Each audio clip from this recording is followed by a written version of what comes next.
Volo in alto in questa notte scura. Ehi, sono caduto spesso ma ho la pelle dura. Ehi, eremita solitario sull'alto della mia statura, un falco pellegrino che osserva la radura. Sono insoddisfatto da sempre per natura, sempre sfuggito alla fame, non mi cattura. Ho sbattuto forte il capo contro quelle quattro mura, la mia testa o la parete, cosa si frattura?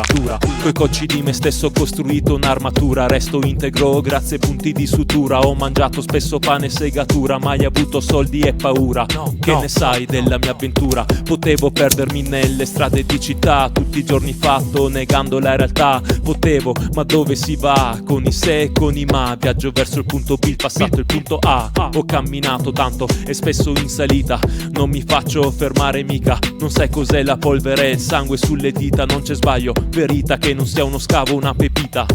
C'è chi vede una chance, chi una tortura, chi piange la malattia, chi trova la cura. Io ho trovato pace nella scrittura.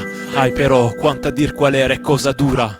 In questo momento noi non ci capiamo, non spreco fiato, parla la mia mano. Capirai le mie parole quando ormai sarò lontano. Scrivo e vivo in eterno, muore il corpo ma resto umano.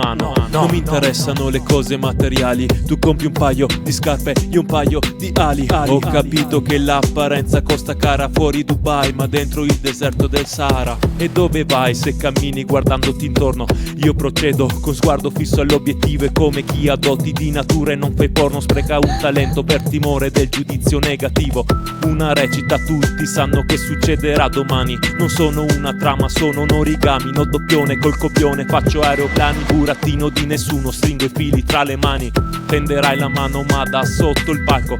Ora mi preparo al secondo atto. Con Orion e Fabi viaggio nello spazio. Sono B612, nessun altro, sempre me stesso, nessun altro. Passo svelto, non mi stanco, mi preparo come Django. Sono il nero ma su un foglio bianco, una fiamma amore in un momento quando soffia il vento o si evolve, tramuta in un incendio, un'onda diventa tsunami se sottoposta a certi eventi naturali. Un maremoto trascina a riva tutti i miei ideali, sorvolo con un balzo squali e scogli, apparenze, muri mentali.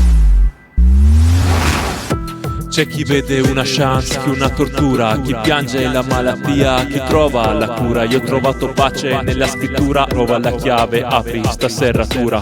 In questo momento noi non ci capiamo, ho impiegato fiato, ha parlato la mia mano. Capirai le mie parole solo se ascolti il richiamo. In questo inferno almeno tu resta umano.